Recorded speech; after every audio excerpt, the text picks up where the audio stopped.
ছোটবেলায় গেছিলাম বাবার সাথে ওয়াজ শোনার জন্য। আচ্ছা, ওয়াজ শুনতে গেছি, তখন ওই ওয়াজের শেষে বকশিস দেয় আর কি, কি কয় রে, নজরানা। মৌলভী সাহেব নজরানা দিতেছে, হাদিয়া দিতেছে আর কি। কয় অমুকে 500 আর লগের যারা আছে এরা কয় মারহাবা মারহাবা মারহাবা। আরেক জোরে দেয় 1000, কয় 1000 আরো জোরে মারহাবা। মারহাবা। হাবা মার, মারহাবা দেখে আমি আবার আব্বার বাবার সাথে গেছি। তো আমাদের আটি বাজার একটা মাঠ আছে, এখন নাই ওটা, ওই মাদ্রাসার মাঠের মধ্যে আর কি। আমি আবার হের কায়াঙ্গুল ধরে টানতেছি, আমি কই দেহ এই যে এই মারহাবা দিতেছে, আমার করে টাকা দাও, আমি একটা মারহাবা লম। আমি আবার আমার 5 টাকা দিছে, 5 টাকা দিছে পরে আমি আবার ওইটা ওই লগে যে থাকে তালবির আলিম হেরাতে দিছে, ওইটা নিয়ে আবার পকেটে আসতে করে ধুয়ে দিছে। এখন আমার তোর মারহাবা দেয় না, আমি টাকাই দিছি মারহাবা লম লেগে। পরে আমি কই মারহাবা তো দেয় না, টাকা তো ধুয়ে দিল। তো 5 টাকার কোনো মারহাবা নাই। কথাটা কইলাম এর জন্য আমাকে আজিজ বাবাজি দোয়া করছে, গলা ভালো হয়েছে। আমাকে বাবা ফকির জানশা দোয়া করছে, গলা ভালো হয়েছে। আমি যে দোয়া করলাম এটা তো কোনো মার খাওয়া হইলাম না। আমি কিন্তু না না না না কাজল তো এত পারি না, এরা অনেক কমলা খাইবার যাবো আমি। যখন দেওয়ার তখন দেয় নাই, দিলে কি আমি দাঁড়ায় বলি নেই সরকারের জন্য দোয়া করবেন আপনারা। আস্তে করে নিলে আমার একটা ধন্যবাদ দিয়ে দিত। দেওয়ানে কথাটা বলছে, যাক তারপরে তারা ধন্যবাদ সরকার সাহেবকে যে গলাটা ভালো হয়েছে, এর জন্য শুকরিয়া আল্লাহর দরবারে। আর আমি আইসা যে অবস্থা ঘরে দেখছি তখন ভাবছি যে আজকে জানি কি হয় আল্লাহই জানে। কালকে মনে এর চাইতে খারাপ ইয়া ছিল, ভালো ছিল না। কত রাতে তো তার সাথে আজকে তার চেয়ে খারাপ ছিল, আজকের চেয়ে খারাপ ছিল গতকালকেও তার সাথে গান ছিল, তার আগের দিনও তার সাথে গান ছিল, তার আগের দিন রাইতেও তার সাথে গান। মানে আজকে 4 পালা হইলে একটা না তার সাথে আমার চলতেছে। তো উনি আবার একটা কথা কইছে ফাঁক দিয়া, ওই আপনি যে বড় বয়তে আমি জানি, আমি বড় বয়তি না, আমি ছোট বয়তি, কিন্তু আপনার লগে লগে তো থাই 4 দিন ধরে আমি যে ছোট লিখিব 4 দিন ধরে তো আপনার পিছি ঘুরতেছি আমি। এটা তো সত্য নাকি? আমাদের সাথে গায়ক আরো আছে। হ্যাঁ ভালো হয়ে যাবেন কি আপনি আমার। অত্যন্ত সুন্দরভাবে কথার জবাব করে আমার কাছে প্রশ্ন করেছেন 2-3টি, আমি তার জবাব করব, দোয়া করবেন, দয়া করবেন। তো গান করেছিলাম কারণ এটা বা হইতেছিল না, কাকাই লাগাইছে প্রেস, কাগজ দিছে 2টা, আমি কি জানি, আমি কি কাকা রেজি গেলাম, আমি কই কাকা পালা দিছেন কি? এমনি তো কোন যায় যে এই পালা আজ কইব, কাকা দিয়ে আমার লোক কথাই কয় না, কইবার চায় না। আমি ওর জানি যে ওই আমার একটু ভালোবাসা কম মাইছে আছে, কোনো কিছু একটা বিষয় থাকতে পারে, আমারও তো ভালোবাসে না, গোপন গোপন একটা বিষয় থাকে। ভালো না বাসলে কি সাধারণ যারা তারা আমারে ভালোবাসে, এটা বাস্তব এবং সত্য, আমি জানি। নাহলে তো আর এই ঘুরে ঘুরে গান গাইতে পারতাম না। তাও 1 দিন 2 দিন, আরে বাবা রে বাবা, আজকেও কয়েকটা ফেরত দিয়ে দিছি, সম্ভব না। যাই হোক, এখন গান করলাম যে প্রেমেতে আল্লাহর নবী মেরাজ করেছে। আমি তো প্যাস খেয়ে গেছিলাম সরকার, প্যাসে পরে আমি কোন দিকে যাবো কি করবো, পরে লইছি গান, যে প্রেমেতে আল্লাহর নবী মেরাজ করেছে নিঘুর প্রেম কথাটি আজ আমি শুধাই কার কাছে। মেরাজ হয় ভাবের ভুবন, তথায় গুপ্ত ব্যক্ত হয় আলাপন, কে আকার কি প্রকৃতি তার শাস্ত্রে প্রমাণ কি আছে। কোন প্রেমেতে জগৎ ফাতেমা সাইকে করেছিল প্রতিভজনা, কোন প্রেমের দায় ফাতেমাকে সাই মা বলেছে। এখন কয় তুমি যে আমার প্রশ্ন করলা, এখন কি জবাব কি পাবলিকে দিব না আমি দিব, কে দিব? আর আমারটা আমি দিব, কোনো অসুবিধা নেই। এখানে বলা হয়েছে নিঘুর প্রেম কথাটি আজ আমি শুধাই কার কাছে, মানে বলি কার কাছে? আমি যে বলবো সেই মানুষটা কে? কে? সেই মানুষটা হলো আমার জান শাহ বাবা, পীর মুর্শিদ, ওলি আউলিয়া যারা, মনের মানুষ যারা, আমার মাতাল, আমার পাগলটা, যার কাছে মনের কথা বলতাম।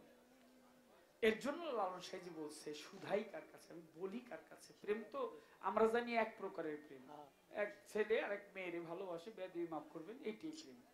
আসলে প্রেম অনেক প্রকারের, 5 প্রকারের হলো প্রাধান্য দিয়েছে। সূক্ষ্ম প্রেম, শান্ত প্রেম, দাস্য প্রেম, বাৎসল্য প্রেম, মধুর প্রেম। সূক্ষ্ম প্রেম বান্দা হয়ে স্রষ্টার সাথে, শান্ত প্রেম সন্তান হয়ে মা বাবার সাথে, আল্লাহর পরের প্রেমটাই হচ্ছে পিতামাতার সাথে। দাস্য প্রেম হচ্ছে ভক্ত হয়ে গুরুর সাথে। বাৎসল্য প্রেম হচ্ছে বন্ধু বান্ধবের সাথে, পাড়া প্রতিবেশীর সাথে। মধুর প্রেম হচ্ছে যে খুব কাছাকাছি থাকে স্বামী আর স্ত্রী, যদি মিল না হয় তাহলে সমস্যা। যাই হোক, আল্লাহ জগতের প্রতি, তিনি জগৎ স্বামী, তাই খাতুনে জান্নাত জননী মা ফাতেমা বলেছে তিনি জগৎ স্বামী। সে প্রকৃত আর আমরা হচ্ছি প্রকৃতি। একটা কথা বলে তারপর গানে যাই। বস্তানগরে বাড়ি, রাবেয়া বসরি। রাবেয়া বসরি যতক্ষণ পর্যন্ত কোন মাহফিলে উপস্থিত না হইতেন, হাসান বসরি ততক্ষণ পর্যন্ত ওয়াজ করতো না। হাসান বসরিকে, হাসান বসরি হলো যে নাকি রসুলের জুঠা পানি পান করেছিল। সুবহানাল্লাহ, সুবহানাল্লাহ। নবীজির জুঠা পানি পান করেছিল, তার মা নিয়ে গেছিল নবীর ঘরে। নবীজি পানিটা খেয়ে রাখছে, সে আবার ওই পানিটা খাইছে। নবী এসে জিজ্ঞেস করে আমার পানি, খাওয়া পানি ছিল, কে খাইছে? হাসান বসরির মা গিয়ে বলে হুজুর ভুল হয়ে গেছে, আমার ছোট বাচ্চা তো, ও পানিটা খেয়ে ফেলছে। আমার নবীকে বলো কি, আমার খাওয়া পানিটা খাইছে, ইহকাল পরকাল তার 2 কুল উদ্ধার হয়ে গেছে। সুবহানাল্লাহ। সেই হাসান বসরি বসে ওয়াজ করে, প্রতিদিনের ন্যায় আজকেও বসে আছে, সে ওয়াজ করছে না। লোকজন অনেকক্ষণ অধীর আগ্রহে বসে আছে, ওয়াজ করে না কেন? একজন দাঁড়ায় বলতেছে হুজুর আপনি ওয়াজ করবেন কোন সময়? ওয়াজ করেন না কেন? বলে আমি ওয়াজ করব না ততক্ষণ পর্যন্ত যতক্ষণ পর্যন্ত রাবেয়া বসরি ওয়াজের মাহফিলে না আসবে। বলে হুজুর একজন লোকের জন্য আপনি এতগুলা লোককে কষ্ট দিবেন? তো লোকরে আবার হাসান বসরি প্রশ্ন করছে, বলো হাতির খাবার পিপিলিকাকে দিলে পিপিলিকা কতটুকু খাইতে পারবে? বলে হাতির খাবার তো আর পিপিলিকার খাওয়া সম্ভব না। বলে তোমরা হচ্ছে সেই পিপিলিকার ন্যায়, তোমাদেরকে আমি বলবো কি আর তোমরা নিবেই কি? রাবেয়া বসরি একাই হচ্ছে একটা মস্ত বড় হাতির ন্যায়, যার জন্য সে না আসলে আমি ওয়াজ করব না। যাই হোক, সে হাসান বসরি রাবেয়া বসরিকে একদিন খুঁজতেছে, লোকের কাছে জিজ্ঞেস করে তোমরা কি দেখছো রাবেয়া বসরি কোথায় আছে? লোকজন বলে দেখছি পাগল নিটের গাছের তলায় বসে রয়েছে। হাসান বসরি 1 পা 2 পা করে গেছে, গিয়ে দেখে রাবেয়া বসরি গাছের তলে বসে পাখির সাথে খেলা করে। গাছের ডালে পাখি যায়, আবার রাবেয়া বসরির শরীরের মধ্যে এসে বসে, আবার পাখি উড়াল দেওয়া যায়, আবার এসে আঁঠুতে বসে, কাঁধের উপর বসে, মাথার উপর বসে, যায় আসে যায় আসে। হাসান বসরি দূর থেকে দেখে, একেবারে যখন কাছে চলে আসছে সবগুলি পাখি গাছের ডালায় চলে গেছে, নিচে আর নামে না। তো রাবেয়া বসরি কে হাসান বসরি প্রশ্ন করে, রাবেয়া দূর থেকে দেখলাম অনেকগুলি পাখি তোমার সাথে খেলা করে, এখন কাছে আসছি সবগুলি পাখি দেখি গাছের ডালায় চলে গেছে, নিচে আসে না, কারণটা কি বলো তো? রাবেয়া বসরি বলে, হাসান তুমি আমাকে জবাব করো, আজকে তুমি কি দিয়ে খাবার খেয়েছো? হাসান বসরি বলে, কেন? আজকে পাখির মাংস দিয়ে রুটি খেয়েছি। বলে, ও তুমি পাখির মাংস খাও? পাখিরা তোমাকে দেখে ভয় পেয়েছে, এখান থেকে যদি একটা পাখি ধরে তুমি খেয়ে ফেলো জবাই করে। জানো হাসান, আমার এই জীবনে আমি কোনোদিন পাখির মাংস খাই নাই। তোমার গাও থেকে তো মাংসের গন্ধ আসে, ভয় পেয়েছে তোমাকে দেখে, আমি তো খাই নাই, তাই পাখিরা আমাকে ভয় পায় না, ওরা জানে আমি কখনো পাখি ধরে খাবো না, তাই আমার সাথে ওরা খেলা করে। হাসান বসরি বলে, রাবেয়া তোমার সাথে পাখি খেলা করে, তো আজকে আমি একটা খেলা খেলবো। বলে কি খেলা? বলে খেলাটা হচ্ছে পলান্তি, লুকালুকি। আমি লুকাবো, তুমি আমাকে খুঁজে বাহির করবে, তুমি লুকাবে, আমি খুঁজে বাহির করব। রাবেয়া বলে আগে কে লুকাবে? হাসান বসরি বলে আগে আমি লুকাই। পলান্তি খেলা কয় না, একজনে পলায় আর একজনে খুঁজে বাহির করে, ছোট বাচ্চারা খেলে। তারা হাসান বসরি বলে আমি আগে পালাই। হাসান বসরি পালিয়েছে, পালাইলে আবার একজন আরেকজনকে কয় কিরে পলাইছস নাকি? পলাইছি। কত টু দেখে টু টু মানে কই আছে, আমি খুঁজে বাইর করো আমার। হাসান বসরি পালিয়েছে। রাবেয়া বসরি ধ্যান ধরে দেখে সপ্তম আসমানের উপরে গিয়ে হাসান বসরি পালিয়েছে। রাবেয়া বসরি ডেকেছে, হাসান আমি তোমাকে দেখেছি, তুমি সপ্তম আসমানের উপরে নেমে আসো। নেমে আসছে, ধরা পড়ে গেছে। রাবেয়া বসরি বলে এবার আমি পালাই, তুমি খুঁজে বাহির করো। রাবেয়া বসরি এবার পালিয়েছে। হাসান বসরি তারে খুঁজতে লাগলেন। আসমানের উপরে, পাতালের নিচে, পূর্ব, পশ্চিম, উত্তর, দক্ষিণ, ঊর্ধ্ব, অধ, নিম্ন, ঈশান, বায়ু, কোণ, যতগুলি দিক ছিল সমস্ত দিকগুলি তন্ন তন্ন করে খুঁজতে লাগলেন। উপরে নাই, আসমানে নাই, জমিনে নাই, পাতালে নাই, পূর্বে নাই, পশ্চিমে নাই, উত্তরে নাই, দক্ষিণে নাই, ঈশান, বায়ু, কোণ যত দিক ছিল তন্ন তন্ন করে খুঁজতে খুঁজতে সময় অতিবাহিত হয়ে যায়। 7 দিন হয়ে গেছে, খুঁজে পায় না।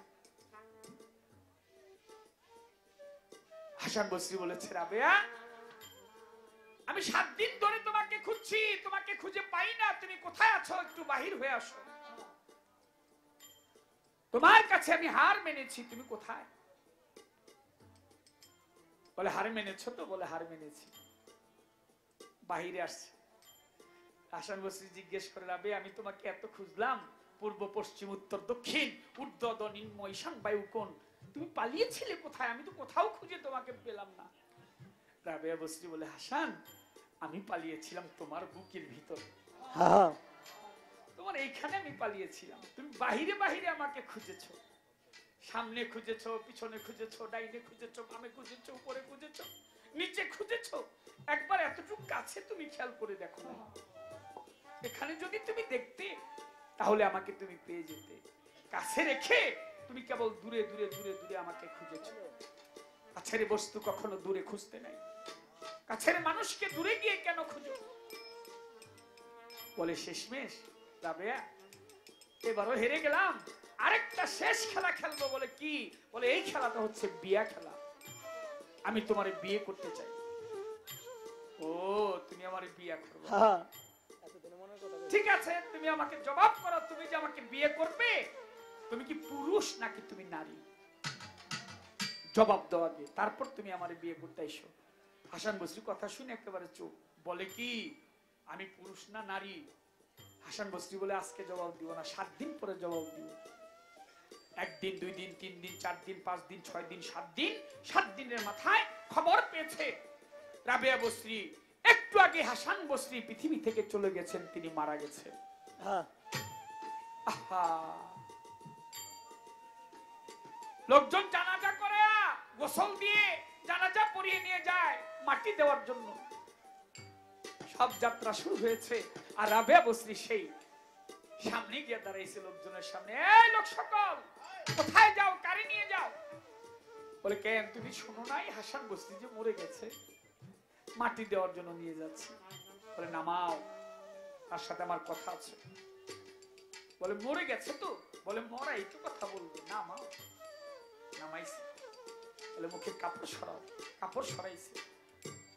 রাবেয়া বসরি প্রশ্ন করে হাসান আজ থেকে 7 দিন আগে তুমি আমাকে বিয়ে করতে চেয়েছিলে, আমি তোমাকে প্রশ্ন করেছিলাম তুমি পুরুষ না নারী, আমার কথার জবাব না দিয়ে যে তুমি একা একা চলে যাও, তুমি আমার কথার জবাব দিয়ে যাও।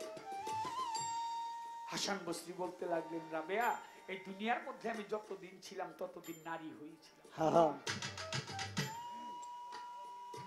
তুমিও নারী, আমিও নারী। নারী আমরা সব প্রকৃতি, আর প্রকৃতি হচ্ছে সে জগৎ স্বামী। নারী নারীতে কখনো বিয়ে হয় না, তুমিও যা আমিও তাই। তাই আমি প্রকৃতি থেকে প্রকৃতির সাথে মিশার জন্য চলে যাচ্ছি।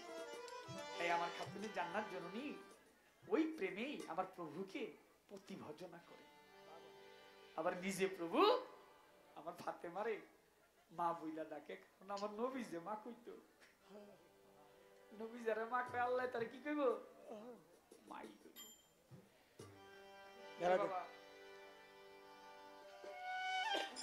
আরে গান রাখি, প্রশ্ন করেছে, জবাব দেন।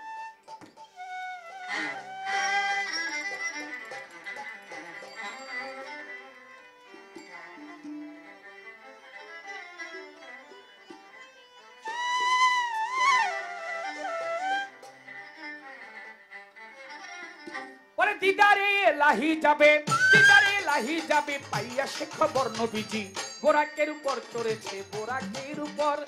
দিদারে লাহি যাবে, দিদারে লাহি যাবে, পাইয়া সেই খবর নবীজি বোরাকের উপর চড়েছে, বোরাকের উপর। দিদারে লাহি যাবে, দিদারে লাহি যাবে, পাইয়া সেই খবর নবীজি বোরাকের উপর চলেছে, বোরাকের উপর।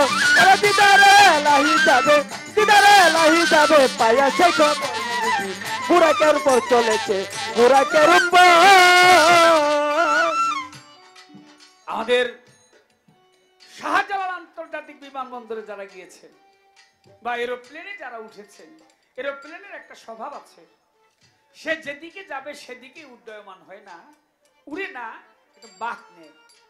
কারণ এইদিকে যাবে, সে উঠে একটা বাঁক নিয়ে তারপর তার একটা রাস্তা আছে, গতিপথ আছে, সে ওই পথে যাবে। রাসূল আকরাম সাল্লাল্লাহু আলাইহি ওয়াসাল্লাম তিনি যখন মেরাজে যাবে, আল্লাহ পাকের তরফ থেকে বলা হলো যে এই মুহূর্তে আপনার জন্য বুরাকের ব্যবস্থা করা হয়েছে। বুরাক হলো বারাক শব্দের ধাতু হইতে উৎপত্তি, যা বিদ্যুৎ গতি সম্পন্ন। শুধু বিদ্যুৎ গতি সম্পন্ন বললে হবে না, বিদ্যুতের চাইতে লক্ষ লক্ষ কোটি কোটি গুণ সম্পন্ন সেই বুরাক। এই লাইটগুলি চলছে, এখানে একটা সুইচ আছে, এই সুইচটা দিতে দেরি, কিন্তু এটা আলোটা আসতে দেরি নাই। তাই বুরাক, বুরাক শব্দের অর্থটা হচ্ছে বিদ্যুৎ গতি সম্পন্ন। এই যে এরকম দ্রুত গতিতে বিদ্যুৎ চলে আসছে, আলোটা চলে আসছে, তার চাইতে লক্ষ লক্ষ কোটি কোটি গুণ সম্পন্ন। কিরকম? 1,24,000 বুরাক দাঁড়ানো সারিবদ্ধ ভাবে। সমস্ত বুরাকগুলি আমার নবীকে ডাকতেছে, ইয়া রাসূলুল্লাহ আসেন, আসেন, আপনি আমার পৃষ্ঠে চড়েন, আপনাকে নিয়ে যাব। সব বুরাকগুলি যখন ডাকে, নবী সেদিকে সাড়া দেয় না। নবী ঈশান কোণের দিকে লক্ষ্য করে চেয়ে দেখে একটা বুরাক, এটা মাথা নিচু করে নয়নের জল ছেড়ে, পানি ছেড়ে সে কাঁদতেছে। নবী এক পাও দুই পাও করে ওই বুরাকটির কাছে যায়। ওই বুরাকের কাছে গিয়ে নবী বুরাক রেজি গায়, ও বুরাক, সবাই আমাকে ডাকে, তুমি দেখি আমাকে ডাকো না। কাঁদতেছে, নয়নের পানি ঝরছে। তুমি যেহেতু আমাকে ডাকলে না, আমি তোমার পৃষ্ঠে উঠে আজকে মেরাজে যাব।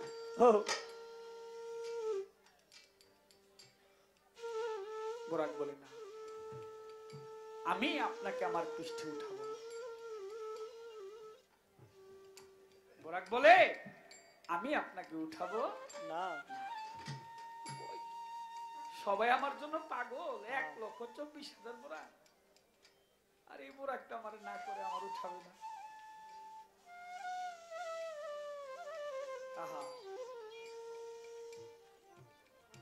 বুরাক বলে, ইয়া রাসূলুল্লাহ, আপনি অল্প সময়ের জন্য আজকে আমার পৃষ্ঠের উপর চড়ে আল্লাহর দিদারে যাবেন, এখানেই শেষ হয়ে যাবে সব। আমার নবী বলে, না বুরাক, এখানেই সব শেষ না।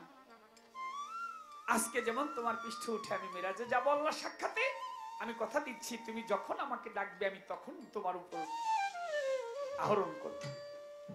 তখন বুরাক বলে, ইয়া রাসূলুল্লাহ, আপনি কাল আখিরাতে হাসরের মাঠে আপনি আমার পৃষ্ঠে চড়ে হাসরের মাঠ পাড়ি দিবেন কিনা সেই কথাটি এখন আপনাকে বলতে হবে।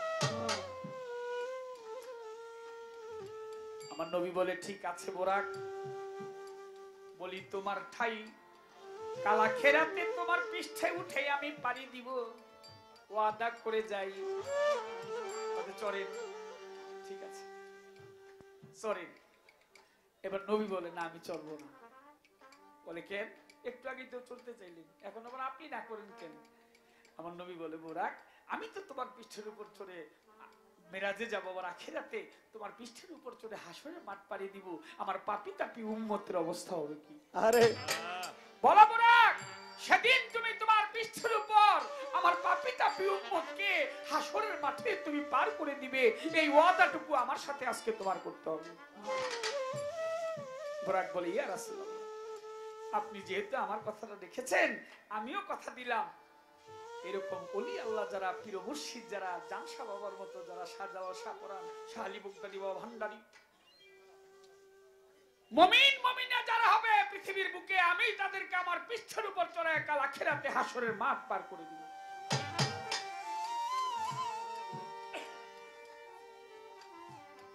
নবীজি চড়ছে বুরাক, চড়ার পরে বুরাক যাবে, কিন্তু বুরাক চিন্তা করে আমি যে যাব, আমি কি সামনের দিকে চায় থাকবো, নাকি যারে সৃষ্টি না করলে কিছু সৃষ্টি হইতো না, এই সময়টুকুর জন্য আমি তারে পাইছি, আমি এই সময় তাকে দেখা ছাড়া কিভাবে থাকতে পারি? তাই বুরাক মুখ ঘুরিয়ে দিছে, যায় সামনে যায় পিছনে, যত দেখে ততই ভালো লাগে। ভালোবাসার মানুষটা যতক্ষণ কাছে থাকে ততক্ষণ মনটা চায় তারে প্রাণ ভরে দেখি, যখন থাকবে না তখন তো তারা দেখতে পারবো না। বুরাক ভাবছে হয়তো একটু পরেই সে হারিয়ে যাবে, আর দেখা দেখি হবে না, তাই যতক্ষণ সে আছে ততক্ষণ আমি নয়ন ভরে তাকে দেখিনি। আরে বুরাক যায় সামনে, চেয়ে আছে পিছনে, কারণ নবীকে ছাড়া কি বুরাক অন্য কিছু দেখতে পারে?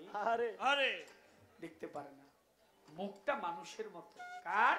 মানুষেরই বললেও হবে না, যার ঘর থেকে রাসূল মেরাজে গিয়েছিলেন সেই উম্মে হানির মতোই চেহারা ছিল।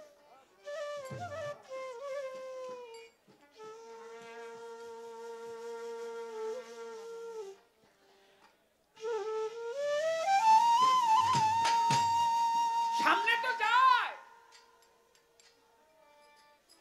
ড্রাইভার যদি স্টিয়ারিং এ ধরে পিছনের দিকে তাকায় যদি চলে, গাড়ি চালায়, অ্যাক্সিডেন্টের সম্ভাবনা আছে না? বুরাক অ্যাক্সিডেন্ট হয়েছে কিভাবে? দুনিয়া থেকে কে যেন মারলো একটা তীর,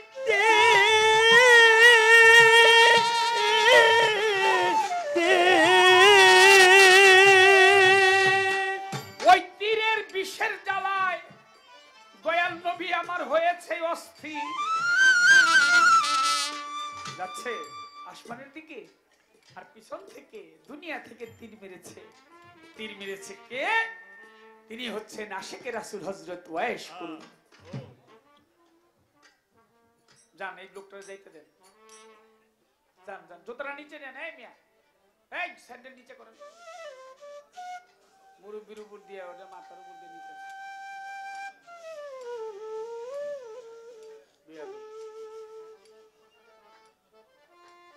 জ্ঞানের পরিচয় তো, আপনি একটা মুরব্বির মাথার উপর দিয়ে স্যান্ডেল দিয়ে নিয়ে যেতে পারেন না, এই জ্ঞানটুকু তো আপনার থাকতে হবে। মানুষ জন্ম নিয়ে আসছেন মিয়া, আশিকে রাসূল হযরত ওয়াইস করুনি দুনিয়া হতে ইশকের তীর মারে, ওই তীরকে লেগেছিল বুরাকের পায়ের ভিতরে। তীর মারছে নবীর কলিজায়, নবীর বক্ষ বরাবর গিয়ে লাগছে বুরাকের পায়ে, কিন্তু ব্যথা পেয়েছে আমার নবীর কলিজায়। বন্ধু, তুমি এই সময় আমাকে একা একা রেখে আল্লাহর সাথে দিদার করতে যাও, যাওয়ার সময় কি আমার কথা তোমার একবারও মনে পড়ে না? বাবা পিছনে কথা হয়, বাবা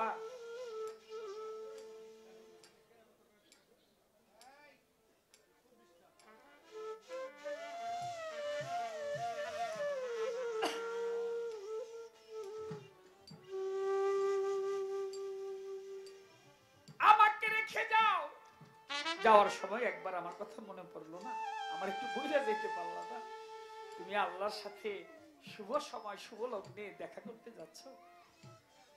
সেই আশিকের রাসূল হযরত ওয়াইস করুনি ইশকের তীর, ইশক মানে প্রেম, প্রেম হচ্ছে মহব্বত। এটা এমন প্রেম যে কোনোদিন জীবনের নজরে দেখেই নেই, স্বপ্নে দেখছে একদিন, স্বপ্নে দেখেই পাগল হয়ে গেছে। যেমন স্বপ্নে দেখেছিল জুলেখা, বলছে আমি কোনোদিন ইউসুফকে ছাড়া আমার যৌবন আর কাউকে দেখাবো না। আর আশিক ভাবছে আমি আমার জীবনে দুই নয়নে যা দেখেছি এই নয়ন দিয়ে অন্য কিছু আর কোনোদিন দেখতে পাবো না। রাসূল আকরাম সাল্লাল্লাহু আলাইহি ওয়াসাল্লাম তাকে মেরাজে যাওয়ার সময় তীর মেরেছিল, প্রেমের তীর মেরেছিল আশিকের রাসূল হযরত ওয়াইস করুনি, যিনি জীবনে চর্ম চোখে আমার নবীকে দেখে নাই, স্বপ্ন যোগে দেখে পাগল হয়ে গেছে। একদিন দয়াল নবী আশিকের রাসূল সে জীবনে বিয়ে করে নাই, কথাটা একটু মন দিয়ে শুনলেন। কেন বিয়ে করে নাই? তার মা, তিনি হাঁটতে চলতে পারতেন না, ভেবেছে কি আমি পরের একটা মেয়ে ঘরের মধ্যে আনবো, যদি আমার মায়ের আদর না করে, আরে আমার মায়ের তো হাঁটতে পারে না, চলতে পারে না, খাওয়াইতে হয়, গোসল করাইতে হয়, আরেকটা বিয়ে করার পর বউটা এসে যদি সে প্যানের প্যানের ব্যানের ব্যানের করে, জীবনে কোনোদিন আমি বিয়ে করবো না। সুবহানাল্লাহ, সুবহানাল্লাহ। এরকম মানুষ হয় নাকি? কুটিতে কুটি পৃথিবীর যত আশিক, সমস্ত আশিকের শ্রেষ্ঠ আশিক হচ্ছে আশিকের রাসূল হযরত ওয়াইস করুনি। মাকে সব সময় ঝোলার মধ্যে রাখতো। একদিন ডাক দিয়ে বলছে মাকে, মাগো আমার না বড় মনের সাথ, আমি একটু আমার নবীরে দেখতে যাব। মাই বলে তাড়াতাড়ি যাইও বাবা, না পাইলে দেরি করো না, চলে এসো। ঠিক আছে, নবীর বাড়ি যায়, ইয়েমেন শহর থেকে আসছে, আবার ইয়েমেন ফেরত যেতে হবে মায়ের কাছে। বাড়ি গিয়ে নবীর দুয়ারে দাঁড়ায়, দুয়ারে কেউ আছেন? খাতুনে জান্নাত জননী আমার মা ফাতেমা সামনে আসিল। আশিকের রাসূল হযরত ওয়াইস করুনিকে দেখে মা বলিতে লাগিল, কে আপনি, কোত্থেকে আসছেন? বলে আমি এসেছি করণ শহর থেকে। নবী বাড়িতে নাই? আমার মায় বলে বাবা তো বাড়িতে নাই। আসলে তাহলে আমার কথাটা একটু বললেন, আমি আসছিলাম। একদিক দিয়ে আশিক বাহির হয়ে যায়, উত্তরের দরজা দিয়ে উত্তরমুখী হয়ে, আর দক্ষিণা দরজা দিয়ে আমার নবী বাড়িতে ঢুকছে। ঢুকা দুয়ারের মধ্যে দাঁড়ায় দাঁড়ায় এই নাকে নিঃশ্বাস নিতেছে, ঘ্রাণ নেই। তো মা ফাতেমা সামনে আসছে আমার মার জন্য, এসে তো বাবা দুয়ারে দাঁড়ায় দাঁড়ায় এরকম করতেছেন কেন? মারে মনে হয় কে যেন আসছিল বাড়িতে, আর গায়ের গন্ধটা আমার নাকের মধ্যে আসতেছে, কেউ কি আসছিল মা? বলে বাবা এক ব্যক্তি আসছিল, করণ শহরে বাড়ি, তার নাম নাকি ওয়াইস করুনি। বলে মা, তার সাথে আমার জীবনে দেখা হইল না।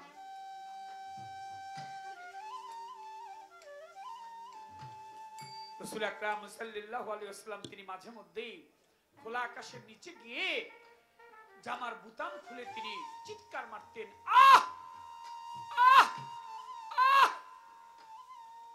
বিবি আয়েশা একদিন পিছু নিয়েছে, প্রতিদিন উনি এই খোলা আকাশের নিচে দাঁড়িয়ে দাঁড়িয়ে চিৎকার মারে কেন? বিবি আয়েশা গিয়ে বলে, নবী আমি কি কোনো অপরাধ করেছি আপনার সাথে, কোনো অন্যায় করেছি? আপনি বাহিরে আয়েশা আকাশের দিকে তাকায় তাকে আপনি চিৎকার মারছেন। আমার নবী বলে, না আয়েশা তুমি কোনো অপরাধ করো নাই, অন্যায় করো নাই। বলে তাহলে চিৎকার মারছেন কেন? বলে আয়েশা রে, আমার যে পাগলের কথা মনে পড়ছে। কে সেই পাগল? বলে সে পাগল হইল করণ শহরে থাকে, তার নাম ওয়াইস করুন। যখনই মনে হইতো তখনই বোতামটা খুলে ইয়েমেনের দিন মুখ করে চেয়ে থাকতেন। রাসূল আকরাম সাল্লাল্লাহু আলাইহি ওয়াসাল্লাম ওসিয়ত গেছে করে, আমার একটা জামা যদি যাই আমি এই দুনিয়াটা ছেড়ে, হযরত আবু বকর সিদ্দিক রাদিয়াল্লাহু তাআলা আনহু, হযরত ওমর রাদিয়াল্লাহু তাআলা আনহু, হযরত ওসমান রাদিয়াল্লাহু তাআলা আনহু, হযরত আলী করিমুল্লাহ ওয়াজহু চারজনকে ডেকে আরো সাহাবাদেরকে ডেকে বললেন, আমি ওসিয়ত করে গেলাম পৃথিবীর বুকে যদি আমি কোনোদিন না থাকি, আমি পর্দা নেই, তোমরা আমার এই জামাটি নিয়ে আশিকে রাসূল হযরত ওয়াইস করণীকে দিয়ে আসবা। মনে রাখবা, আমার ওসিয়ত পালন করতে হবে। অনেক বক্তারে আলোচনার সময় কয় নবী ওসিয়ত করে নাই। নবী বহু ওসিয়ত করে গেছে, বেশিরভাগ তার রাখাই হয়নি। এটাই বাস্তব, এটাই সত্য। ওসিয়ত করে গেছেন, কথাগুলো রাখে নাই। তাই রাসূল ওসিয়ত করে গেলেন যে আমার এই জামাটা করণ শহরে নিয়ে যাবা। দয়াল নবী যখন পর্দা নিলেন, হযরত ওমর কাজী আর হযরত আলী করিমুল্লাহ ওয়াজহু দুইজনে চলে গেলেন। তারা ওই জামাটা নিয়ে করণ শহরে গিয়ে লোকের কাছে জিজ্ঞেস করে, বাড়ি ঘর তার চিনে না, পাগল মানুষ কই থাকে, লোকের কাছে জিজ্ঞেস করে, এ লোক সকল, তোমরা কি কেউ বলতে পারো ওয়াইস করণী কোথায় থাকে? লোকজনকে আমরা জানি না ওয়াইস করণী কোথায় থাকে, তবে একটা পাগল থাকে, নাম হইলো ওয়াইজ্জা পাগল। ওই থাকে ওই পাহাড়ের উপর, আমাদের সাথে তেমন একটা মিশে না। হযরত ওমর আর হযরত আলী ওই লোকটারই খুঁজতেছি, যাই দেখি একটু। দুইজন চলে গেছে আশিকে রাসূলের ঘরে, গিয়ে দেখে মদিনা মুখী মুখ করে বসে আছে আশিক। তারা দুইজন দেখে নজরে মদিনা মুখী মুখ করে দুইজন বসে আছে। তো চিন্তা করতেছে ডাক দিব নাকি কি করব। হযরত ওমর ডাইন পাশ দিয়ে গিয়ে আস্তে করে বলছে, সালামটা দিই, যেহেতু মুসলমান উত্তর দিবে, আসসালামু আলাইকুম। মাথাটা উঠে কয় ওয়ালাইকুম আসসালাম। ওমর না? হযরত ওমর কয় আমি তার জীবনে কোনোদিন দেখি নাই, সে আমারে কোনোদিন দেখে নাই, আমারে কয় আমি ওমর না? হযরত ওমর বলে উঠলেন যে হুজুর, আমি তো আপনার কোনোদিন দেখি নাই, আপনি থাকেন ইয়েমেনে, আমি থাকি মদিনায়, আপনি বুঝলেন কিভাবে যে আমি ওমর? আশিক বলে, আপনার সাথে আমার সাথে রূহানি জগতে দেখা হয়েছিল। আল্লাহ পাক সমস্ত রূহ, পবিত্র রূহগুলি যখন তৈয়ার করিল, হযরত ওমর শুনেন, আল্লাহ পাক যখন পবিত্র রূহ মোবারক তৈয়ার করে, তখন আপনি ওমর আমার ডাইন পাশে দাঁড়ানো ছিলেন। সুবহানাল্লাহ। তখন যে আপনাকে দেখেছি আমার মনে আছে, আপনি সে ওমর। কেন আসছেন? বলে আসছি কেন, মদিনা থেকে আসছি আমরা, এই যে এই জামাটা আপনাকে দেওয়ার জন্য আসছি। আশিক জামাটা নিয়ে হাতের মধ্যে দুই ঠোঁটে চুমু খায়, আবার একটু মাথার উপর রাখে, চোখে রাখে, বুকের উপর রাখে। হযরত ওমর আর হযরত আলী দেখতে পায়, আহা, কখনো চুমু খায়, কখনো চোখে রাখে, মুখে রাখে, মাথার উপর রাখে, বুকের উপর রাখে। দুইজন দুইজনের দিকে, ওমর হযরত আলীর দিকে, হযরত আলী করিমুল্লাহ ওয়াজহু হযরত ওমরের দিকে তাকায়। জামা নিয়ে আসছেন? জামা নিয়ে আসছেন কেন? আমার বন্ধু কেমন আছে?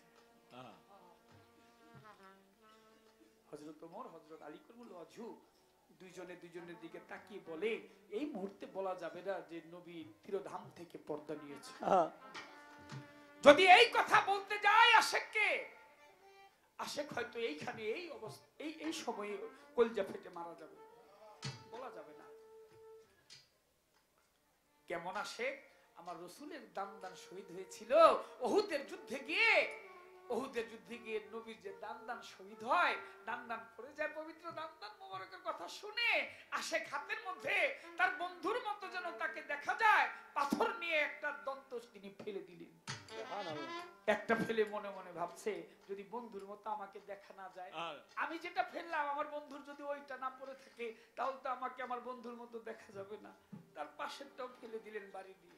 ভাবলেন এটাও যদি না হয়, তার পাশেরটা হয়, তাহলে তো আমাকে আমার বন্ধুর মতো দেখা যাবে না।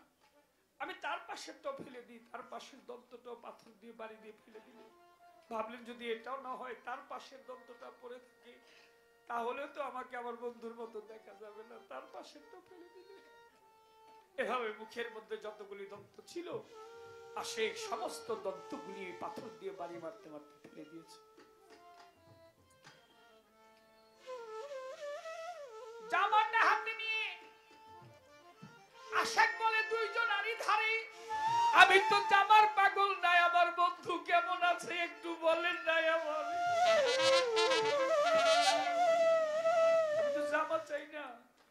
বন্ধু কেমন আছে? উত্তর দেয় না। আশিক বুঝতে পারছে, কারণ একজনের হৃদয়ের টান তো থাকে। গুরুর বাড়ি শিষ্যের বাড়ি, বিনা তারে তার লাগাবি, তোর গুরুর কলবে উঠলে ধ্বনি, তোর কলবে তো আলাপ পাবি। আশিক কাদের মধ্যে গাঠি ছিল, ঝোলা ছিল, সেটা রেখে হযরত ওমর হযরত আলী করিমুল্লাহ ওয়াজহুর কাছে দিয়ে বলছে, একটু সময় দেন আমারে। আল্লাহর দরবারে সিজদায় পড়ে গেছে। আল্লাহর আসমান জমিন কাঁপছে থরথর করে। গায়বী হইতে বলছে, আমার আল্লাহ পরওয়ার, এই মুহূর্তে সিজদা উঠাও। আসে শোনো সমাচার, আসে পাগল, সিজদা উঠাও। আমার আসমান জমিন লয় হয়ে যেতে চায়, বিস্মার হয়ে যাবে। কি চাও তুমি আমার কাছে? বলে, আমি চাই আমার বন্ধু মুহাম্মদ সাল্লাল্লাহু আলাইহি ওয়াসাল্লামকে এই মুহূর্তে তুমি আমার কাছে ফিরিয়ে দাও। সুবহানাল্লাহ।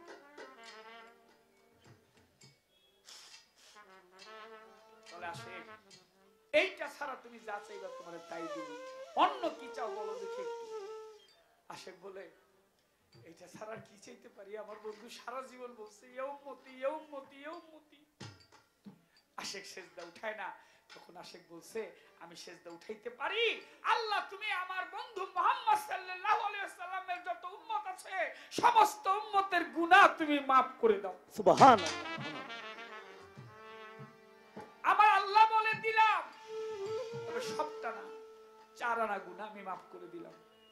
আশেক বলে, তুমি না রহমানের রহিম, তুমি না দয়ালু, তুমি না দয়ার নাম ধরছো, তুমি তো সবই পারো, তুমি ইচ্ছা করলে 16 নেই মাফ করতে পারো, তুমি 4 আনা মাফ করবা কেন? মুহাম্মদের উম্মতের 16 আনা গুনাহ মাফ করে দাও। আমার আল্লাহ বলে, আমি 8 আনা গুনাহ মাফ করে দিলাম। আশেক বলে, তুমি 16 আনা কেন মাফ করো না?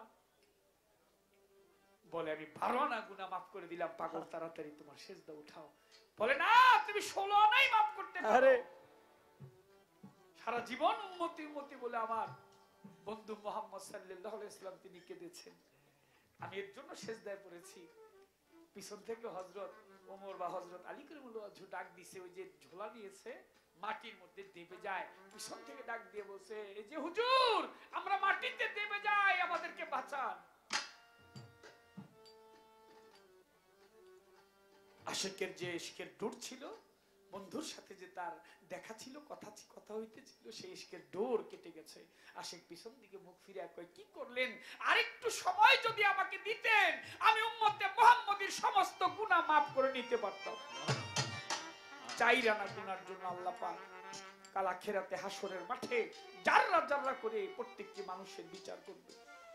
খবরদার, আমি এমন কোন কাজ যেন না করি আল্লাহর সম্মুখে গিয়ে আমার লজ্জা পেতে হয়। মানুষকে বলা হয়েছে আশরাফুল মাখলুক, সর্বশ্রেষ্ঠ হচ্ছে মানুষ। ফেরেশতারা নাকি মানুষকে মারবে, আঘাত করবে, ফেরেশতা মানুষের চাইতে বড় না, মানুষ বড়। তোমার স্বভাবটা যেন সেই রকম হয়, তুমি যে বড়, সেই বড়র গুণটা তোমার থাকতে হবে। খবরদার, তোমার আকলাকে চরিত্রে কেউ যেন তোমাকে মন্দ না বলতে পারে। তুমি সেই বড় ভাবটা যদি তোমার মধ্যে থাকে, তুমি মানুষ আকারে যদি যাইতে পারো, তাহলে ফেরেশতা তোমাকে কিছু বলতে পারবে না। ফেরেশতা তোমাকে সালাম দিবে, যেমন বড় পীরকে দিয়েছিল, খাজা বাবাকে দিয়েছিল, আমার জানশা বাবাকে দিয়েছে। ওলিয়া উলিয়া যারা, তাদেরকে দেখলে বলে সালাম। তোমার শ্রেষ্ঠটা বজায় রাখতে হবে। মিরাজের এই একটা অধ্যায়, আশিক সেদিন তীর, প্রেমের তীর আমার রাসূলের গায়ের মধ্যে মেরেছিলেন। বরাক লয়া যায় কহুতুরে, ওই বরাক নিয়ে জেরুজালেম যায়। আল্লাহ 70,000 ফেরেশতারা পিছনে দাঁড়ায়, বরাক নিয়ে জেরুজালেম যায়।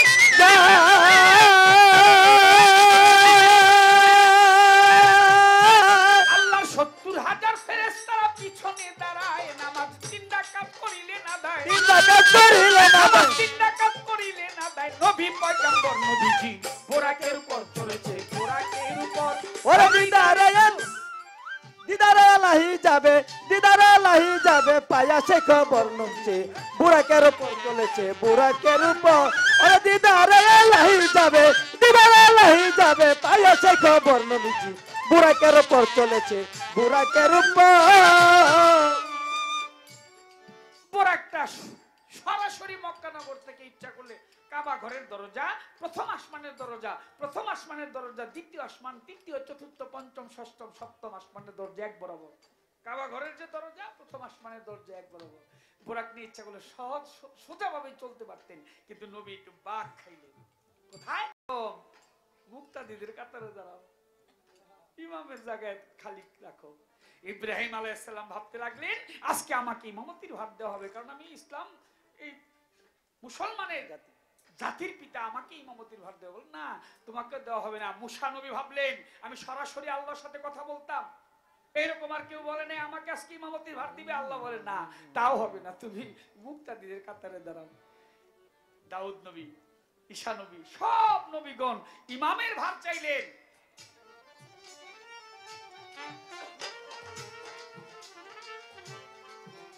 আমার আল্লাহ বলে না, তোমরা ইমামের জায়গাটা খালি করে দাঁড়াও, আজকে তোমরা সবাই মুক্তাদি। একটু পরে আমার রাসূল আসবে, যিনি আখিরি জামানার পয়গম্বর, শেষ নবী, তিনি আজকে ইমামতের ভার নিবে, আর তোমরা মুক্তাদি হয়ে তার পিছনে নামাজ আদায় করবে। সুবহানাল্লাহ। 1,24,000 পয়গম্বর, আরো যত 312 জন নবী, আমার নবীকে ব্যতীত সবাই তারা মুক্তাদিদের কাতারে দাঁড়াইলেন। রাসূল আকরাম সাল্লাল্লাহু আলাইহি ওয়াসাল্লাম তিনি ইমাম হয়ে সেদিন 3 রাকাত বেতের নামাজ পড়েছিলেন। এশার নামাজের পরে ফজরের আগে যে কোনো এক সময় নামাজটা পড়তে হয়, এটাকে বেতের নামাজ বলা হয়েছে। নামাজ পড়ে তিনি আবার চলে আসলেন মক্কা নগর বোরাক নিয়ে। এখন ওই আবু জেহেলের এক বন্ধু নবী যখন মিরাজ থেকে আসছে, আসার পরে কয়, কি কয়, মোহাম্মদ তো গাঁজাখুরি গল্প কইতেছে, ব্যাধি মাফ করবেন, আল্লাহ মাফ করুন, এক রাত্রে আবার 27 বছর যায় কেমনি, সম্ভব নাকি? আবু জেহেলের এক বন্ধু তো মানে সে হইল নবীর বিরুদ্ধে বিভিন্ন রকমের অপপ্রচার করতেছে। তো বেটায় গেছে বাজারে, মাছ কিনছে, শৈল মাছ, সঙ্গে কিনছে লাউ। বউরে আইনা কয়, তাড়াতাড়ি এইগুলি পাকাও, এই লাউ দিয়া শৈল মাছ দিয়া ভালো করে রান্না করো, আইতাছি গোসল করে। গোসল করার জন্য গঙ্গার ঘাটে গেছে, গিয়া লুঙ্গি গামছা রাইখা গিয়া ডুব দিছে। ডুব দেওয়ার পরে দেখে কি, সে ছিল পুরুষ হয়ে গেছে, নারী একটা দ্বীপের মধ্যে একলা একলাই দাঁড়ায় রয়েছে। আহা, আরে কি হইল অবস্থা, আমি যেহেতু পুরুষ ছিলাম নারী হয়ে গেলাম কিভাবে? এক সদাগর আবার ওই দিক দিয়ে লঞ্চ নিয়ে যায়, সদাগর লঞ্চ নিয়ে যায় আর সিনাও নিয়ে যায়, দেখা থামাইছে। এই নারী, তুমি কে, কই থেকে আইছো? কয়, আমার কোনো বাড়ি ঘর নেই, কই থেকে আইছি জানি না, আমার একটু উপকার করেন, কি আপনার সাথে আমার নিয়ে যান। তো দেখে আবার পছন্দ হয়েছে, কয় সুন্দর মন্দিরই তো দেখতে। সদাগর কয়, তো তোমার নিয়ে যাবো কেন, একটু তোমার বিয়ে করে ফেলাই। আর কোনো কথা নেই, আমি একলা মানুষ, বিয়ে করে, বিয়েও করছে। বিয়ে করার পরে 3 জন সন্তান হয়েছে, এক যুগ 12 বছর কেটে গেছে। 12 বছর পরে আবার একদিন আসছে নদীর ঘাটে গোসল লাগিয়া, আবার দিছে ডুব। যখন গেছে উঠিয়া ডুব দিয়া আবার উঠছে, উঠা দেখে কি, ওই যে ঘাটে সে পুরুষে ডুব দিছিল ওই ঘাটি দেখে কি লুঙ্গির গামছা ওই যেগুলো পরবো এগুলো ওইভাবে রয়েছে। আমি দূর বাড়ির দিকে গিয়া দেখে ওই যে স্ত্রীর যে শৈল মাছ লাউই না দিছে, এটা দুয়ারেই রয়েছে। বউরে গিয়া কয়, আমি 12 বছর কাটাইলাম, বিয়ে হইলো, 3 জন সন্তান হইলো, আর তুই এখন পর্যন্ত লাউ আর শৈল মাছই রান্ধস নাই। ও তোমার মাথা খারাপ হয়েছে, তুমি একটু আগে নদীর ঘাটে গেলা গোসল করে, গোসল করতে, এই তো কয়েক হইব, আমি তো লাকড়ি লুকড়ি বাও করতে পারি নাই, তুমি কখি দি আমি ডুব দিলাম, ডুব দেওয়ার পর নারী হয়ে গেলাম, তারপর আমি আমার সদাগর নিয়ে গেল, তারপর আমার বিয়ে হইলো, আমার 3 জন সন্তান হইলো, তুই কস কি দি? তুমি না কইছিলা তুমি যদি এক ডুব দিয়া তোমার বিয়ে হয়, 3টা সন্তান হয়, যে মোহাম্মদের নামে তুমি অপপ্রচার করছো, সেই মোহাম্মদকে সৃষ্টি না করলে আল্লাহ পাক কিছু সৃষ্টি করতো না। সে কি এক রাত্রে 27 বছর কাটাইতে পারে না? তোমার মতো মানুষ যদি এক ডুবে 12 বছর কাটাইতে পারো, যাকে সৃষ্টি না করলে কিছুই আল্লাহ পাক সৃষ্টি করতো না, সে কি 27 বছর কাটাইতে পারে না?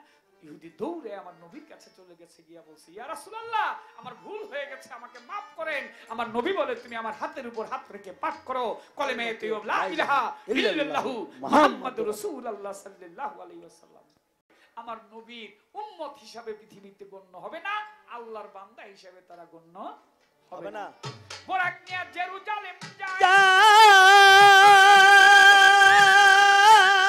70,000 ফেরেশতারা নবীরা সব পিছনে দাঁড়ায়, নামাজ 3 রাকাত করিলে না দেয়, 3 রাকাত করিলে না দেয়, 3 রাকাত করিলে না দেয়, নবী পয়গম্বর নবী বুরাকের উপর চলেছে, বুরাকের উপর ওরে দিদারে এলাহি যাবে, দিদারে এলাহি যাবে, পায়াছে খবর খুশি, বুরাকের উপর চলেছে, বুরাকের উপর। বোরাক নিয়ে যায় কহুতুরে, একটা মরা গরুর জান্না মাথা দিগায় নবী রে গো। বোরাক নিয়ে যায় কহুতুরে দূরে, একটা মরা গরুর জান্না মাথা দিগায় নবী রে। ওই দিন মরাই কিছু সুয়াল করে, মরাই কিছু ঠুয়াল করে, মরা কিছু প্রশ্ন করে, নবী জবাব দেয় সত্তর। বুরাকের উপর চলেছে, বুরাকের উপর ওরে দিদারে এলাহি যাবে, দিদারে এলাহি যাবে, পায়াছে খবর খুশি, বুরাকের উপর চলেছে, বুরাকের উপর ওরে দিদারে এলাহি যাবে, দিদারে এলাহি যাবে, পায়াছে খবর নবীজি, বুরাকের উপর চলেছে, বুরাকের উপর।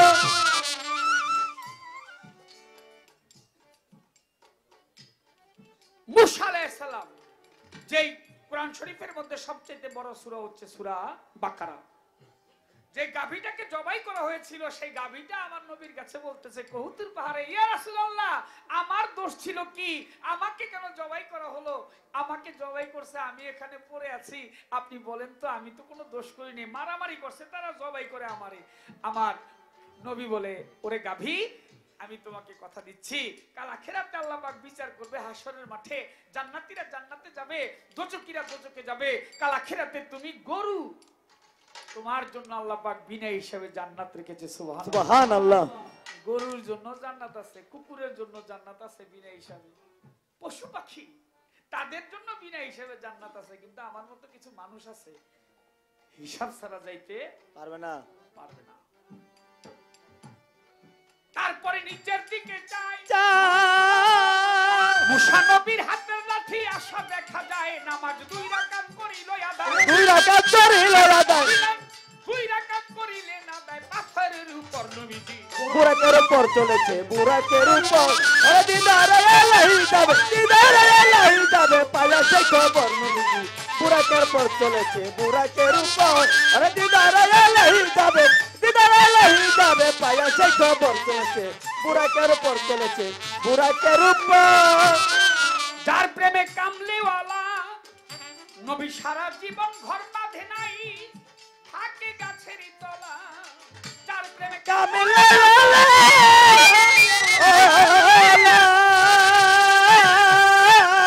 সারা জীবন ঘর বাঁধে নাই, থাকে গাছের তলা, মাতাল রাজ্জাকে কয় মাবুদ মাওলা, রাজাকে মাবুদ মাওলা, আর মাতালে কয় মাবুদ মাওলা, আজব কারিগর নবীজি বুরাকের উপর চলেছে, বুরাকের উপর ওরে দিদারে এলাহি যাবে, দিদারে এলাহি যাবে, পায়াছে খবর নবীজি, বুরাকের উপর চলেছে, বুরাকের উপর ওরে দিদারে এলাহি যাবে, দিদারে এলাহি যাবে, পায়াছে খবর নবীজি, বুরাকের উপর চলেছে, বুরাকের উপর।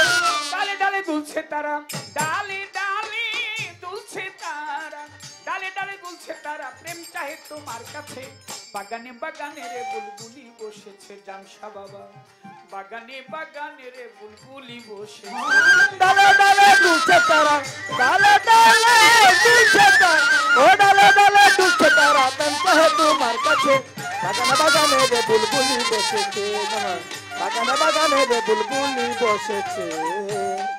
সভা করে আছেন যারা, যতই আসে কান, যেইভাবে বসে শুনছেন বিচার বাউল গান, সকলের চরণে ভক্তি শ্রদ্ধা জানাই, আমাদের জন্য করবেন দোয়া, দোয়া ভিক্ষা চাই, যেইভাবে চলছে বাল্লায় আসরের ভিতরে, আমার যাহা জিজ্ঞেস ছিল সরকার সাহেবের ধারে, সুন্দরভাবে দাঁড়াইয়া করলেন বিশ্লেষণ, তিনি নতুন করে আমার কাছে করলেন জিজ্ঞাসন, যেইভাবে জিজ্ঞেস করে কথা মন্দ না, আমি সবার মাঝে তাহার কথা করব বর্ণনা, আমার কাছে প্রশ্ন করে আসরের ভিতরে, ভুলি নাই কোথায় আমার মনে পড়ে। জিব্রাইল ফেরেশতা নিচের দিকে গেল, চতুর্থ আসমানে, বলো কিভাবে গিয়েছিল? এই কথাটা জিজ্ঞেস করে, ওরে আমার ভাই, আমি জবাব দিব বাকি রাখবো নাই। তিনি যেইভাবে জিজ্ঞাসা করে জবাব দিব রাজা স্বরে, শুনিবেন মিলে মিশে। বাগানে বাগানে রে বুলবুলি বসেছে গানে, বাগানে রে বুলবুলি বসে। ও ডালে ডালে দুলছে তারা, ডালে ডালে দুলছে তারা, ও ডালে ডালে দুলছে তারা, প্রেমটা তোমার কাছে। বাগানে রে বুলবুলি বসেছে গানে, বাগানে রে বুলবুলি বসেছে গানে, বাগানে রে বুলবুলি বসেছে। জিব্রাইল ফেরেশতা গেলেন জমজম কূপের রাস্তা ধরে, ধরে ধরে ধরে চতুর্থ আসমানে কিভাবে ইমামুল মসজিদেরও ধারে, এটা কিভাবে সম্ভব কাজল দেওয়ান বলো না আমায়। জ্ঞানী লোকের জন্য ইশারাতে বলতে হয় সবাই, 27 বছর কেটে গেছে আমার নবী মুস্তাফা, এক রাত্রে কাটিয়েছে। জানেন যে ব্যাপার, 27 বছর যেখানে কাটিয়ে গেছে এক রাত্রে। এই পৃথিবীর যত, আমরা একটা গাড়ি দিয়ে আসছি, সরকার সব একটা গাড়ি নিয়ে আসছে, আমি একটা গাড়ি নিয়ে আসছি। তা আমরা আসার সময় আমাদের গাড়ির অকটেন ডিজেল যে গাড়িতে চলে, এটা তো গেছে কিছুটা নাকি, পেট্রোল যে গাড়ি যেটাতে চলে, ওটার মধ্যে না দিলে তো, খাবার না দিলে তো গাড়িটা চলবে না। রাসূল আকরাম সাল্লাল্লাহু আলাইহি ওয়াসাল্লাম তিনি যে যাবে মেরাজে যাওয়ার সময় পৃথিবীর সমস্ত গাড়িগুলি, আজকে যদি এখানে আমাদের মাননীয় এমপি সাহেব আসছিলেন, তাই না? এমপি সাহেব আসলেন, এমপি সাহেব যখন আসছে, ওনার সাথে আরো অনুচরবর্গ অনেক লোকজন আসছে।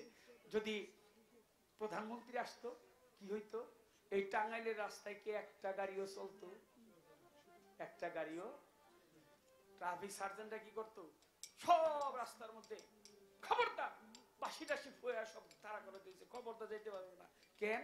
প্রধানমন্ত্রীর গাড়ি আসতেছে। আচ্ছা, প্রধানমন্ত্রীর গাড়ি যদি চলে তাহলে ওটা পেট্রোল যাইব না? যাইব না? সব গাড়ি সেদিন বন্ধ ছিল, ওই গাড়িটাই চলছে, যার জন্য ওটার পেট্রোল গেছে। 27 বছরে এক রাত্রে কেটে গেছে। আর নিচের দিকে গিয়ে কিভাবে উপরের দিকে যাওয়া যায়? মিরাজের আরেকটা অধ্যায় হচ্ছে মান আরাফা নাফসাহু ফাকাদ আরাফা রাব্বাহু। তুমি তোমার নিজকে চেনার চেষ্টা করো। রাসূল আকরাম সাল্লাল্লাহু আলাইহি ওয়াসাল্লাম তিনি যেমন সপ্তম আসমান ভেদ করে সিদরাতুল মুনতাহা পার হয়ে আল্লাহর সাথে দিদার করেছেন, তেমনি তিনি আপন ঘরের মাঝেও ভ্রমণ করেছেন। হ্যাঁ, আপনার ঘরে ভ্রমণ করেছেন জিব্রাইলকে নিয়ে, নিজ দিক দিয়ে চলে গেছে চতুর্থ আসমানে চলিয়ে। মিরাজে গেছে 27, এই যে এই চাঁদের 27 তারিখে, রজব চাঁদের এই যে চাঁদ বর্তমান আকাশে আছে, কাটাইছে 27 বছর। 27 বছরে কত দিন হয় বলতে পারেন কেউ? 27 বছরে এত হিসাব করতে হবে, হিসাবের ব্যাপার। 9855 দিন হয়। কত? 9855 দিনে হয় 27 বছর। কিন্তু রাত্র লাগছে কতগুলি? 9855 দিন তো হইল, রাত্র কতগুলি গেছে? রাত্র গেছে হইল চোখের পলকটা উঠাইতে নামাইতে যতটুকু সময়, ওই এক রাত্রের মধ্যে অতটুকু সময় লাগছে। 9855 দিন গেছে সত্য, কিন্তু রাত্রটা হইল চোখের পলকটা উঠাইতে আর নামাইতে। ওই যে জিনজির নরে, অজু করছে, পানি যাইতেই আছে গড়গড়ে। তাহলে কোথায়? আল্লাহ কি এই জায়গায় আছে নাকি নাই? একটু জোরে টোরে কন্যা শুনি দিন। আল্লাহ এই জায়গায় থাকলে তো নবীর কাছে গিয়ে আল্লাহ ছিল না, গেল কে আবার? এখানে ভেদ বিচার। তাহলে নিচের দিকে গিয়ে উপরে যাওয়া যায়। যায়। আরেকটা কথা কমু সরকার,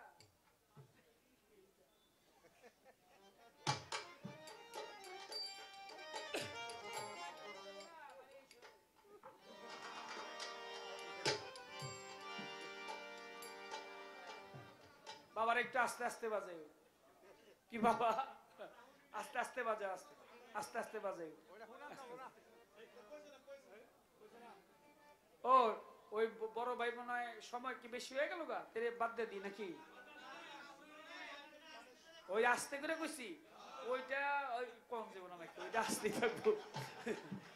এই এই 10 বছরের মধ্যে আপনি এই কথাটা কইলেন, ওই যে সিগারেট ধরাইতেছেন যে, আমি 10 বছরের মধ্যে এরকম কোনো কথা শুনি নেই যে সময় জায়গা। সময় তো যাইবা আনছে, সময় গান গানের লেগে আমারে 10 বছরের মধ্যে কেউ বলতে পারে নাই যে সময় জায়গা। এটা আপনি কইলেন না কাকা, এই কথা কোন ছিল না, ওটা ওইভাবেই থাকবে। আপনি বললেন, আপনি এখন কথাটা বললেন। আচ্ছা, আরেক কথা প্রশ্ন করেছে, জবাব দিতে চাই, 1 মিনিটে জবাব দিব, বেশি বলবো নাই।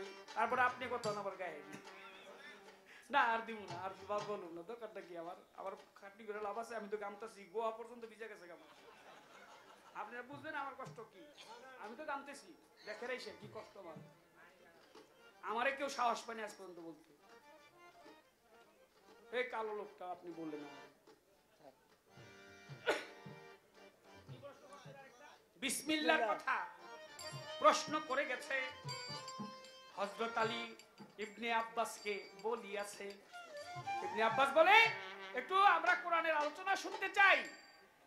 তা পাঠ করতেছে, বিসমিল্লাহির রহমানির রহিম, আলহামদুলিল্লাহি রাব্বিল আলামিন, আর রহমানির রহিম, মালিক ইয়াউমিদ্দিন, ইয়াকা নাবুদু ওয়া ইয়াকা নাস্তাইন, ইহদিনাস সিরাতাল মুস্তাকিম, সিরাতাল লাযিনা আনআমতা আলাইহিম গায়রুল মাগদুবি আলাইহিম ওয়ালাদ-দাল্লিন। বিসমিল্লাহির রহমানির রহিম, আলহামদুলিল্লাহি রাব্বিল আলামিন, আর রহমানির রহিম, মালিক ইয়াউমিদ্দিন, ইয়াকা নাবুদু ওয়া ইয়াকা নাস্তাইন, ইহদিনাস সিরাতাল মুস্তাকিম, সিরাতাল লাযিনা আনআমতা আলাইহিম গায়রুল মাগদুবি আলাইহিম ওয়ালাদ-দাল্লিন।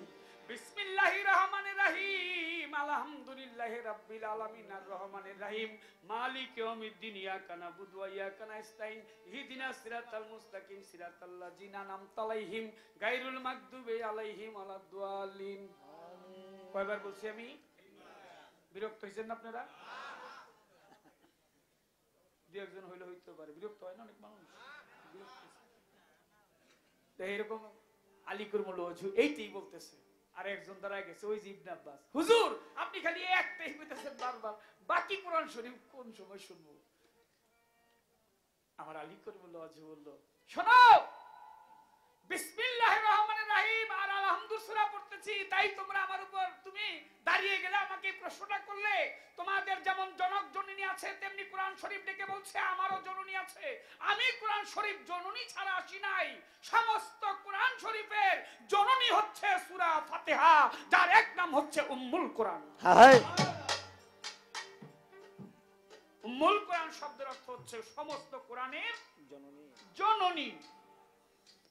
আর এই সূরা ফাতিহা কি বলে জানো? আমার একটা সারমর্ম আছে, আমার সারমর্ম হলো বিসমিল্লাহির রহমানির রহিম। বিসমিল্লাহ কি বলে জানো? আমার সারমর্ম আছে, আমার সারমর্ম হলো বেহরফ। এই ক্যামেরাটি বন্ধ কর, এই সব ক্যামেরা বন্ধ করো, বন্ধ করো, ঘুরাও ক্যামেরা, ঘুরাও ঘুরাও, এই ক্যামেরা ঘুরাও না কেন, ঘুরাও, এটা ঘুরাও, একটা ক্যামেরা করেন না। দেহের মধ্যে যেমন আলিফ আছে, দেহের মধ্যে তেমনি বে আছে। আলিফ হচ্ছে বাবা আর বে হচ্ছে মা।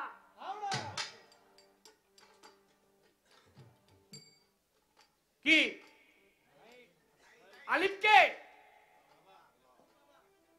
আর বে মায়ের সেই রূপটা হচ্ছে যে তোমার আসা যাওয়া, সেই আসা